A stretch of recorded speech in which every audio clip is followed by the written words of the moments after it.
I wanted to make this short video just to showcase a potential use of Canvas, a potential organization and structure for courses, not to force teachers into something too specific, but to have some broad guidelines to make things easy to find in Canvas, because that's ultimately the goal, is to make things easy to find for teachers and parents and students when they're navigating their courses. So something that a school that I worked in before did was to specify minimal navigation links on the left, have your homepage be your modules page, which I believe is what you're doing at RCS for the most part. Have the syllabus page there, easy to see. You can embed your syllabus or just have the link directly to the Google Doc as well. Both, it's fine. Modules, again, is the home page, and then the grades page there as well for students to see their grades. So if you look at the organization here, we have a folder that's like a general folder with information in it. I've got the syllabus link there again, of course, that's redundant. But the course calendar, the online textbook link, homework expectations, things like that, just general course resources that serve students for the year. Some other folders and modules and things that we will use throughout the year that they can reference continually. And then also the actual content of the course modules. Notice that these are organized reverse chronologically, so students don't have to scroll around to find things. The current unit should always be the top unit that you're showing in Canvas.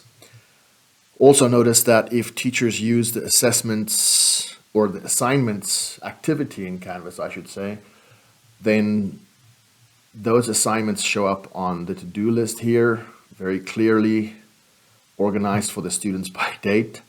And they also show up on the course calendar. So if you go to the course calendar and you navigate to the correct date, then you'll see those same to-do assignments there on the calendar. So that should be pretty clear. But then when you go into a module, also organizing things in the module reverse chronologically. The school that I worked at before that did this successfully had teachers put assessments clearly at the top with obviously due dates and point values and things and descriptions, and then clearly delineate each lesson with a heading and then use indentation to show what goes with that lesson, which content, which notes. This is a math class example, but this could be an English class where you just describe the lesson title here, give some dates if you want to. That's usually useful, giving dates. And then just having notes clearly shown and homework clearly shown and other links and activities and things that took place. Maybe those things have their own descriptions of how they're used in the class for students that are absent.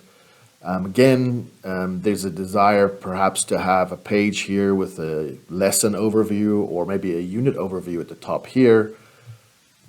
Personally, I make notes for my students every day, and so the note sheet for every day has all the objectives listed. And again, this is math, so maybe this is a bit easier and different from other subjects. So that could be done differently.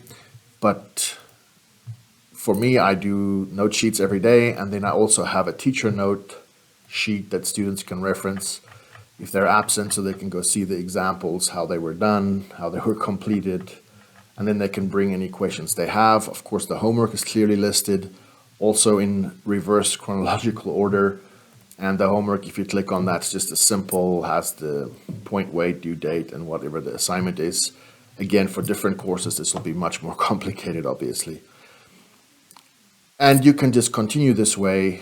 Again, I haven't actually organized this reverse chronologically because I haven't started teaching the unit yet, but this should be, if the unit is towards its end, then section 2.2 would actually be on top here.